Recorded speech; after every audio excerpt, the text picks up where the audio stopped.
Hi everyone, this is Tony Huang, the founder of TechExecs. Today is May 5th, 2011. We're at Houston Cisco Corporation's Auditorium hosting our CIO and IT Leadership Forum. With us today, there's going to be three CIO on the panel. The former CIO of Igloo, the CIO of BP, and also the IT Director for BMC Software. So let's grab a couple people for a quick soundbite.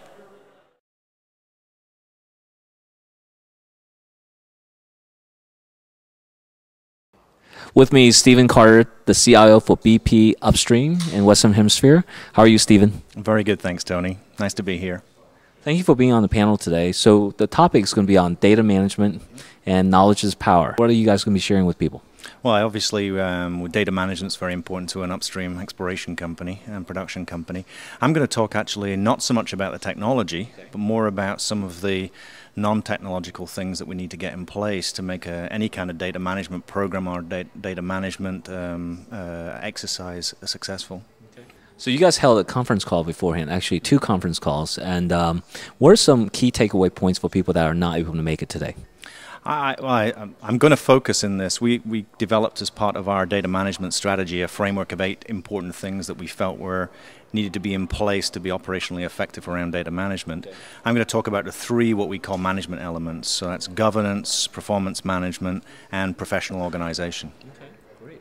We're looking forward to hearing more from you inside. Thank you so much for being on the panel. Yeah, thank you very much for inviting me. With me is Wagenaar. He is the VP of IT with Cisco. And thank you again for hosting us today. Yeah, thank you, Tony. It's always a pleasure to host your event here at Cisco. So what are some of your roles in IT, beyond infrastructure related?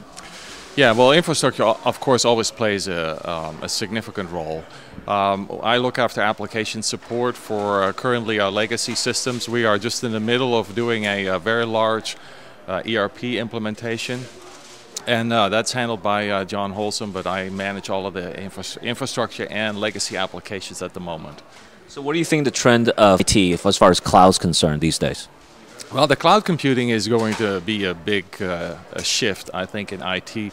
And the way IT organizations are being run for companies like Cisco, because it would be a lot easier for the business just to go out and buy cloud services, applications such as Salesforce.com, even infrastructure such as Azure with Microsoft and other companies.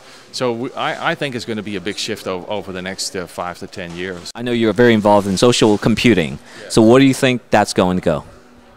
That's a good question. We are just actually starting to use some social media here at Cisco, and it's a new way of reaching out to the customers.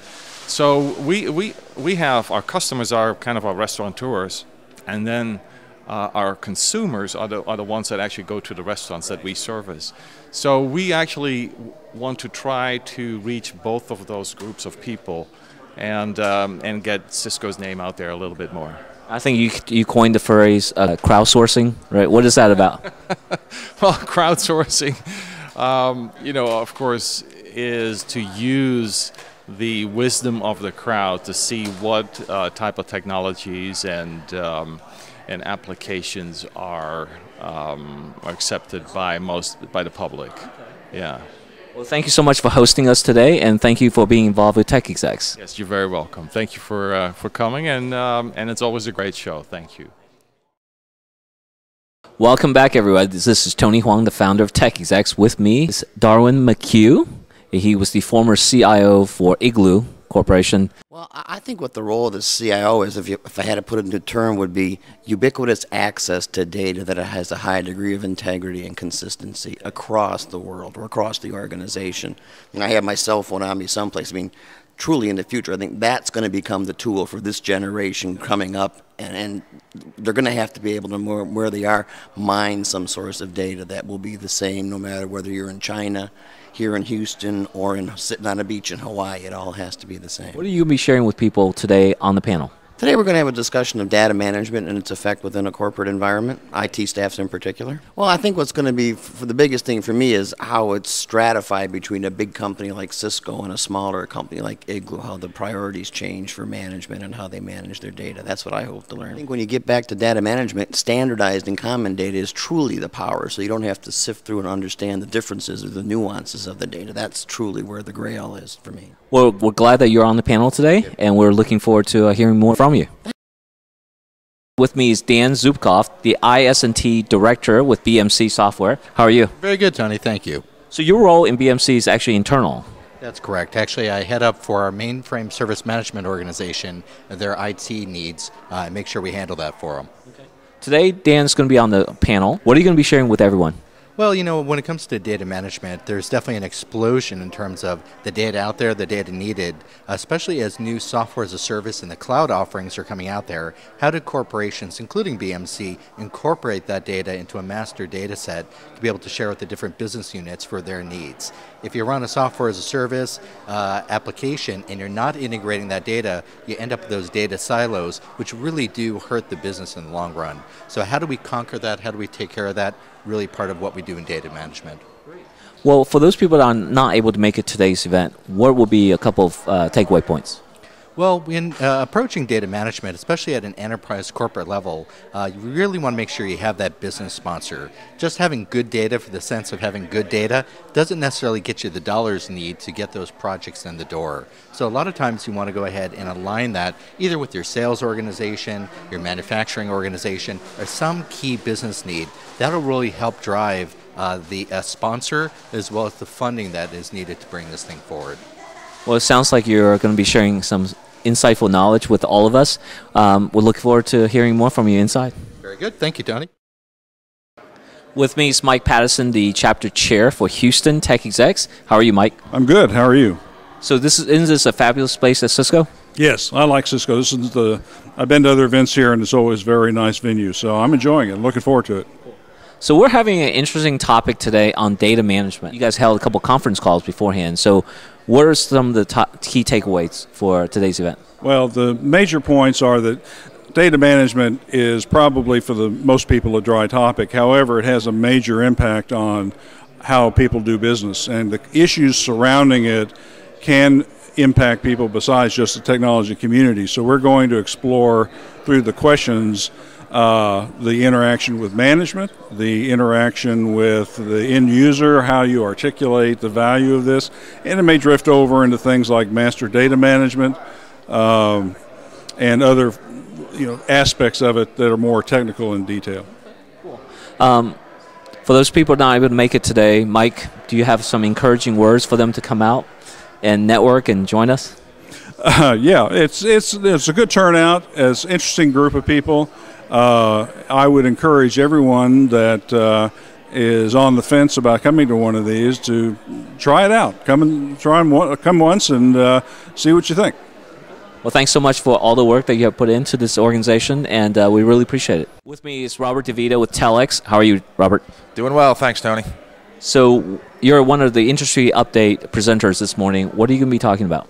We're going to give an overview of the Texas marketplace in regards to data center space and what some of the new trends are in the Dallas, Houston, and Austin markets. TechExecs is a data center provider with 15 sites around the country, and 2 of those happen to be located here in Texas. I'm a director of our strategic alliances and our partner program for the Western region. For those people that are not able to make it today, Robert, what are some takeaway points? We're just seeing a lot of growth inside of the 3 major markets in Texas. Houston is growing with a bunch of new data center builds, the same things that we're seeing in Austin and Dallas. It's really an influx of new technology coming into the Texas marketplace that's driving a lot of the data center growth that we're seeing. Is it because also the terminology cloud being used pretty much in every single marketing terms these days? Yeah, I think one of the key drivers for the increased data center space is a lot of the cloud providers trying to increase their presence, and Texas is a real good spot for them to go ahead and deploy a cloud instance just due to a lot of factors: cost of power, amount of space that's available, and connectivity options. Well, thanks again for being a presenter this morning, and we look forward to hearing more from you. Sounds good. Thanks, Tony. With me is Patrick Montesanto with Whitaker IT. How are you, Patrick? Very good, very good. Thank you. So you're one of the industry presenters this morning. What are you going to be talking about? This morning I'm going to be discussing employee retention and counteroffers coming out of a recession. Okay. For someone not able to be here today, what are some of the key takeaway points? Some of the key takeaway points, I would say, probably are most importantly, I'm going to be sharing some information about one of the unusual things we're seeing coming out of this recession, in that typically coming out of recession, you see a lot of movement in the contract area, and actually comparing first quarter 2010 to first quarter 2011, we're seeing a dramatic move toward direct hire as opposed to contract, which is extremely unusual. There's several factors for that, but primarily, I believe it's companies are trying to take advantage of the situation and getting a good deal while they can. So that's really putting the onus on existing organizations to focus on retention of their A talent, because it's direct hire movement in the economy right now, in the market right now. Anyone can leave. It's not just people that used to do contract and want to get back to that. Anyone really can be on the job market right now, and many are. So that's really a lot of the focus on that side of the conversation. And as far as the counteroffer piece, the short story of that part is it's a total act of desperation, and unless you absolutely have to do it, don't do it. So don't do the counteroffer. It's definitely my recommendation to a manager to not do a counteroffer unless they're just, their whole place is going to fall apart. A counteroffer is a temporary solution. I believe the number is 6 out of 100 people that are given counteroffers are still with the company 2 years later. It's absolutely a temporary fix. Well, thank you so much for being a presenter this morning, and we'll look forward to seeing your presentation. Absolutely. Thank you for having me. With me is Richard Mazzola with Comcast Houston. How are you? I'm well, thank you, Tony. Thanks for inviting us to join you today. Well, thank you for being a sponsor of TechExecs event. And did you know that TechExecs uses Comcast Business Class? We're delighted that you do, and we're also delighted to be a sponsor for this wonderful organization. So tell us about Comcast Enterprise. That's one of the areas that you guys are moving into for enterprise services. What is that about? Well, everyone knows Comcast because we're the largest communications and entertainment company in the United States today. Our acquisition of NBC Universal put us up above everyone else. What they don't know is that we have a very extensive fiber network here in the Houston metropolitan area. Over 9,000 miles of fiber and about 1,000 buildings that we light up every day. We have a very extensive, reliable fiber network, and it's based on Ethernet protocol. And we've been deploying that for about 5 years now, and we're the best kept secret in town.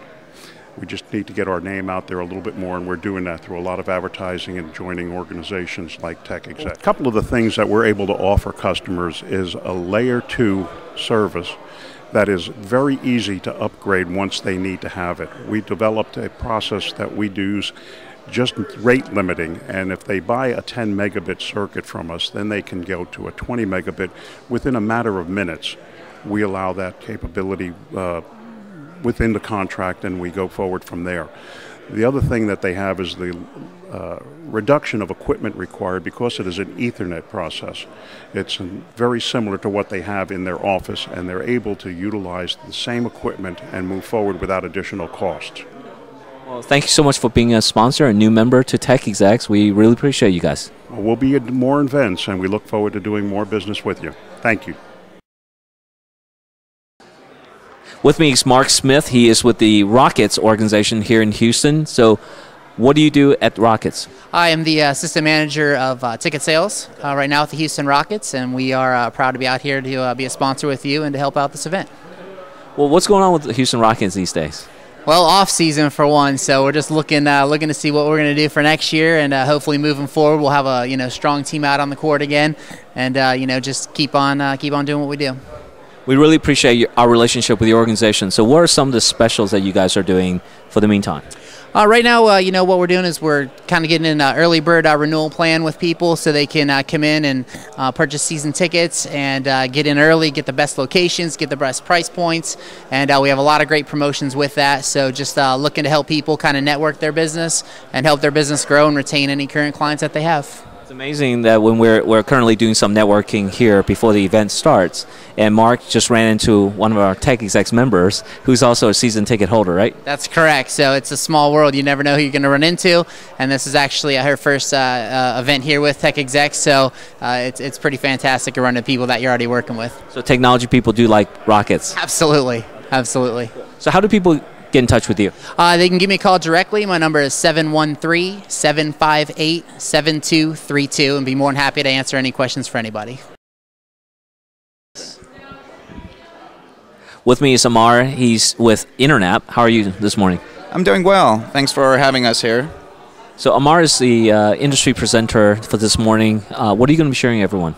So I'll spend some time going over, how to give your network an edge and some of the challenges that companies face. And as we're seeing, IT move from down the hall into the cloud, how do you make sure that the performance, the availability, all of those remain, robust?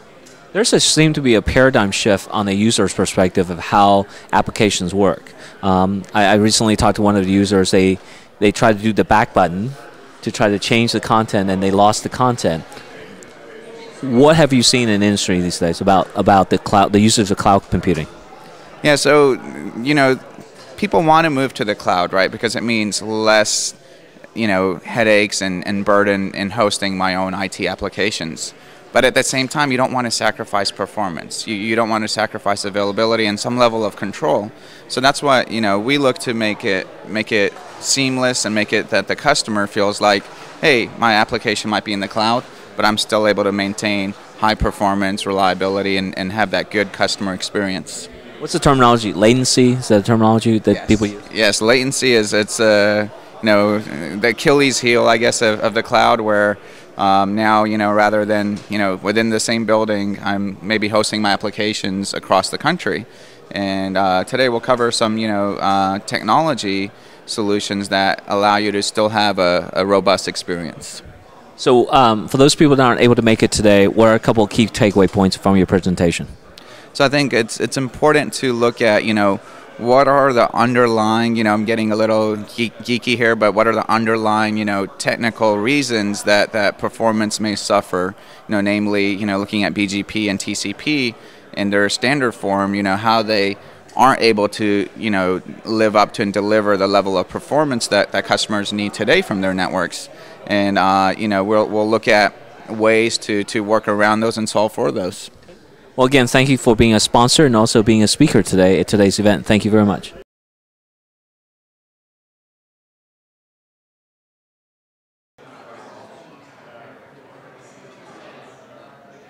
With me is Linda Benthel and with Unified Communications. Linda, tell us a little bit about all the products that you guys represent. Well, thank you, Tony, and thank you for having us here today. We're Unified Communications, and we are several of the Unified Communications platforms as far as life-size, high-definition video conferencing and Plantronics distributor, and we are also a Microsoft partner, so we're real involved in the Unified Communications with Microsoft Office Link and all of the applications that go with it. So tell us about life-size. What is the compelling reason for adopting that solution? Well, that's a really good question because there's a lot of neat companies out there. Life-size main objective is for everybody to have HD. And it's so easy to use. You can just, with the push of a button, be able to have the whole presence with you, as well as the bandwidth. It doesn't take as much bandwidth. And I think one of the things that blows most people away is the price point. I mean, nobody can do HD for what Life-size is doing for the price point. What are the specs? The specs as far as what bandwidth you need, you can make a call at 128K. We've got a lot of vessels using our passports, the little passport that can fit in the palm of your hand for under $2,500 on the vessels. A lot of companies only have 512, so you can lock the call down at 512 and be able to have a DVD call quality. And then you can go all the way up to 8 megs. It just depends on what your company has, and the way Life-size utilizes bandwidth is one of the big pluses of them. How do people get in touch with you? What's your website? My website is unifiedcommunications.com.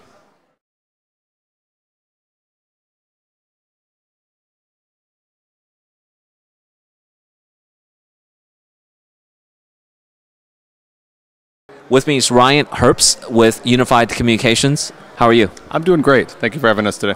Thank you for being a sponsor of our organization. And so what does Unified Communications do? Unified Communications provides a variety of voice and video products. So everything from the endpoints, the kind of products that touch people in a unified communications world, to video conferencing systems that you would use in a conference room, to just general collaboration systems that bring organizations together. Why do people move towards video conferencing? Why is the compelling reason for being able to see each other face to face? I think there's a variety of things. Firstly, I think travel is a little bit less exciting than it used to be, and the technology has matured to the point that I can have a very realistic, immersive conversation today with very little bandwidth at a low price point, and have an experience that's very similar to a meeting that we would have face to face. And so I think while we'll never replace a true handshake, I think that almost everything after that handshake these days can be done remotely, and it's pretty exciting in terms of quality of life and being able to kind of improve the pace of business.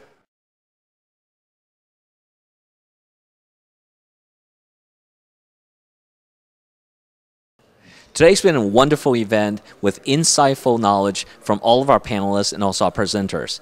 This is again Tony Huang, the founder of TechExecs. If you were not able to make it to today's event, we hope to see you either online or in person.